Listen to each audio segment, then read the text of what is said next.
เจริญพรพุทธบริษัททั้งหลายผู้ที่ไปในศีลในธรรมทั้งหลายมื้อนี้เนาะอาตมาภาพจะมาเทศนาอันเป็นหลักธรรมคำสอนของพระพุทธเจ้าที่ว่าพระพุทธเจ้าได้ตรัสในวาระต่างๆในพระไตรปิฎกเรื่องที่อาตมาจะมาเสนอในวันนี้ก็เป็นเรื่องของนายปุณณะนี่เนาะในสมัยอดีตการเป็นคนยากจนนะเป็นทุกขตะยากจนในสมัยหนึ่งที่ว่าเกิดทุกข์พิกภัยเขาอยากมากแพงนายปุณณะนี่ก็ได้เป็นคนที่ว่าหาเสากินคำทุกคนยากในเมื่อหนึ่งที่ว่าเราได้เข้ามาเนาะได้เข้ามาแล้วค่ะได้ฟังใบอยู่ที่ดินแต่ว่าหลายวันต่อมาเนาะถึงความหิวครอบงำเฮ็ดให้นายปุณณะนี่หิวแห้งเนาะก็เลยมาไปขุดเอาเขาที่ว่าตัวเองฟังน่ะเพื่อมาอุ้มกินประสันซะเนาะก็กระทั่งชีวิตครั้งสุดท้ายเพราะว่าการรับจ้างรับบ่ายก็มันก็บ่ค่อยมีเนาะเพราะว่าทุกพิกภัยมีโรคต่างๆนั่นแหละเนาะสิหาอยู่ไสก็ยากในยุคนั้นยากแห้งก็เลยว่านำข้าวที่พังมาหุงไว้คันหุงไว้ขนาดนั้นแล้วก็มีพระปัจเจกพุทธเจ้าในบางตำราว่าพระอรหันต์ที่ว่าเพิ่นออกจากนิโรธสมาบัติในไม่มาบิณฑบาตบัดนี้เนาะนายปุณณะนี่มองเห็นเกิดความเหลื่อมใสก็เลยคิดในใจว่าถ้าว่าเฮาบ่ให้ถวายทานหรือว่าบ่ได้ถวายทานในศาสตร์นี้เฮาก็คงจะเป็นคนจนหรือว่าทุกข์ต่อไปในภพเบื้องหน้าเอาเถิดเขาที่ว่ามีเล็กน้อยนี่เนาะถึงว่ามันจะน้อยเฮาก็ให้ทานนายปุณณะนี่เอาให้ทานเลยโดยบ่ลังเลเนาะเขานี่ก็น้อยเดียวเนาะคันสิกินก็บ่อิ่มดอกน้อยเดียวเราก็เลยเอาเขาทั้งหมดที่ว่าตัวเองหุงไว้ได้ไปใส่บาตรพระอรหันต์กำลังออกจากนิโรธสมาบัติใหม่ๆแล้วก็ตั้งจิตอธิษฐานว่าขอให้พวกข้านี่เป็นคนบ่ทุกข์บ่จนในชาติต่อไปหลังจากนั้นถือความหิวครอบงำเนาะนายปุณณะนี่ก็ได้เสียชีวิตลงพร้อมโดยครอบครัวเนาะพร้อมโดยครอบครัวได้เสียชีวิตลงก็ได้ไปเกิดอยู่สวรรค์แล้วก็เสวยทิพย์สมบัติอยู่สวรรค์อันนี้ก็เป็นเรื่องการให้ทานที่ว่าสำคัญในทางพุทธศาสนาของเฮาคือญาติโยมเนาะผู้ใดที่ว่ามีเวลาว่างของการให้ทานอันนี้มันก็จะเป็นเสบียงติดตัวไปมันจะติดตัวเข้าไปตลอดภพตลอดชาติทรัพย์สมบัติที่ว่าเฮาหามาได้ถ้าว่าเฮาบ่ได้ให้ทาน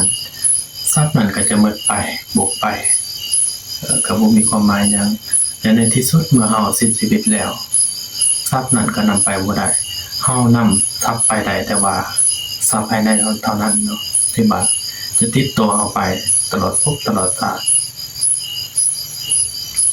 อันนี้เนาะคือนายปุณณะนี่เพิ่นก็ได้ให้ทาน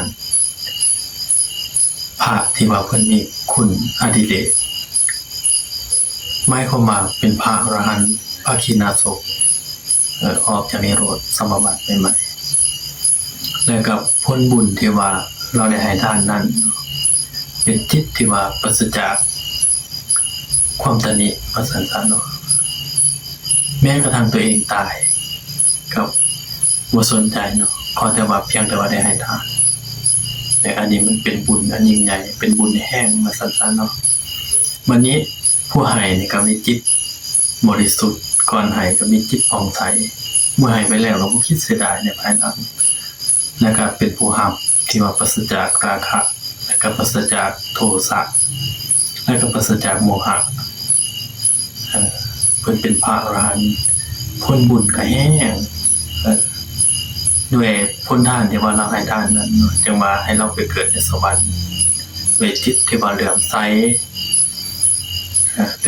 ในพระปัจเจกพุทธเจ้าที่ว่าออกจากนิโรธสมาบัติใหม่อันนี้แหละถึงว่านอนในยุคปัจจุบันนอนจากบ่มี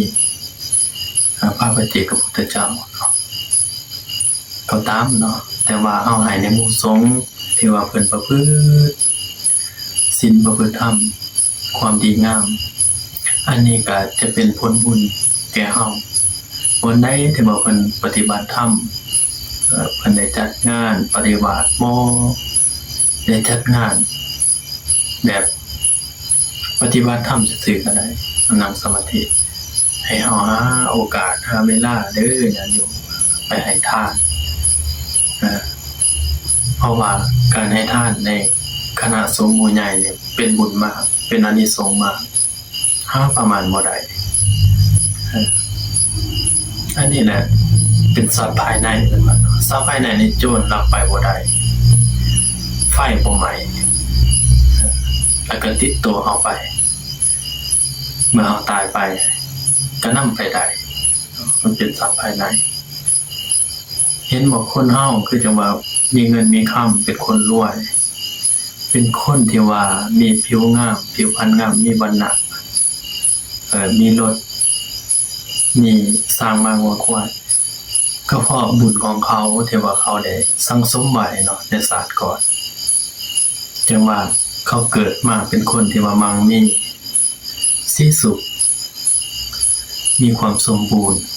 ในครอบครัวแสนสั้นอันนี้ก็เป็นผลบุญของเขาเพราะฉะนั้นญาติโยมเนาะคอยเก็บเด็กผสมหน่อยคือเพิ่นบ้านแล้วเนาะน้ำนี่นะแม่นอยู่มันไหลแบบน้อยเดียวเนาะแต่ว่ามันไหลไปเรื่อยๆนี่ก็ย่อมให้เต็มแม่น้ำสันใดท่านที่บุคคลให้แล้วก็สันนั้นย่อมมีผลมากเนี่ยมีสงเป็นสาร